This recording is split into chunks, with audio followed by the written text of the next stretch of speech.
Hello everyone, this is Erik, the Asian movie enthusiast, and this is my review of Project Silence.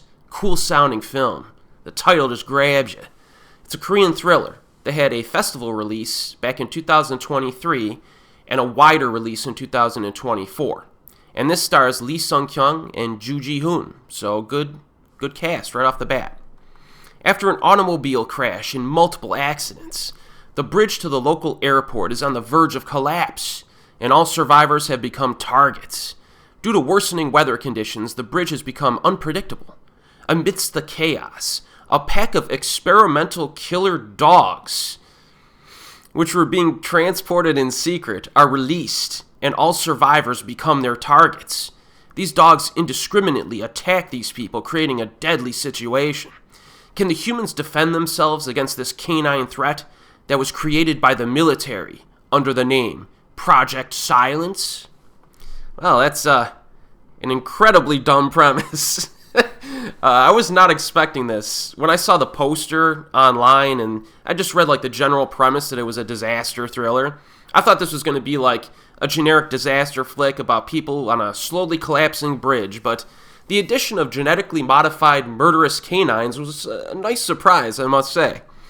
Now, Sun-kyun's character is introduced from the opening scenes as being kind of a selfish guy, driven to simply win the next election cycle, okay? You know, he's really into politics, and his decision-making leans towards that goal.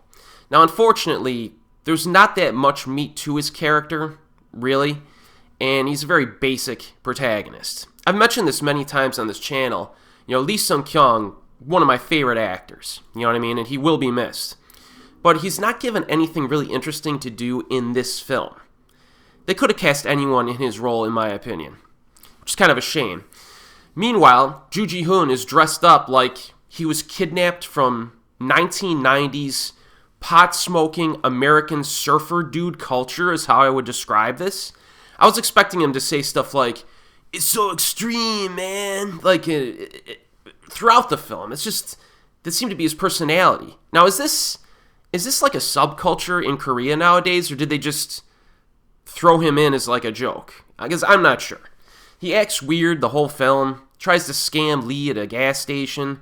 That creates some tensions between them, and he does provide some entertainment value, I guess, just because he's goofy comedy relief guy.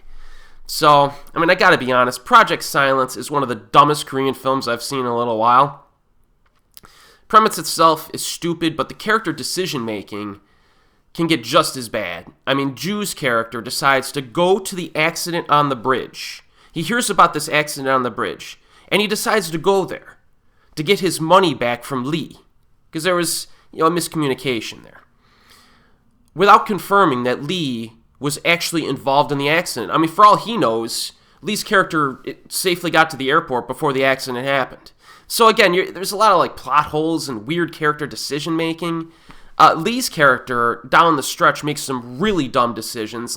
He reveals a vital piece of information to his boss on the phone that essentially makes everyone on the bridge expendable.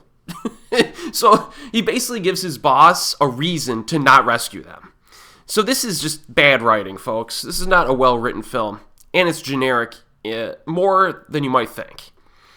But what about the killer mutant dog action? I like stupid B movies as much as the next guy, so maybe the dogs can save it. No, unfortunately not. As you might expect, these mutts are almost entirely rendered in CGI, which creates a cartoonish vibe. Some of these dogs are smart, though, and they cause major problems for the military group who are attempting to capture them on this foggy bridge. There were a few decent scenes near the beginning, but the dog attacks are basic. A few of the humans get in a few good shots against these CGI mutts in self-defense, but it's just not all that entertaining. The finale is basic automobile stuff on a bridge. I did like the scene with the helicopter, but there are very few truly memorable or entertaining moments that you can extract from this movie. It's just not very good. I wish they would have put more thought into constructing scenes with the dogs and making it actually suspenseful or fun, but they didn't really do that here. Also, the foggy bridge setting is very monotonous. The visuals are dark and murky the entire time. They should have mixed in more color, and they had some opportunities to infuse the fog with like orange or red after a few fires break out. But they chose to mostly avoid splashing color into this, which was a bad decision by the filmmakers. It makes it very visually unappealing. This is only 1 hour and 36 minutes long, but it feels longer. Even if you like the actors, I think you should skip this movie. Watch something better.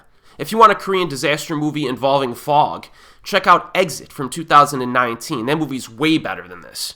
So if you haven't seen that, watch that instead. Project Silence is currently streaming on YouTube and Amazon.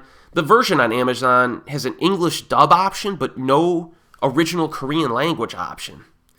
I mean, just skip it, folks. Skip it. And as always, I'll see you next time.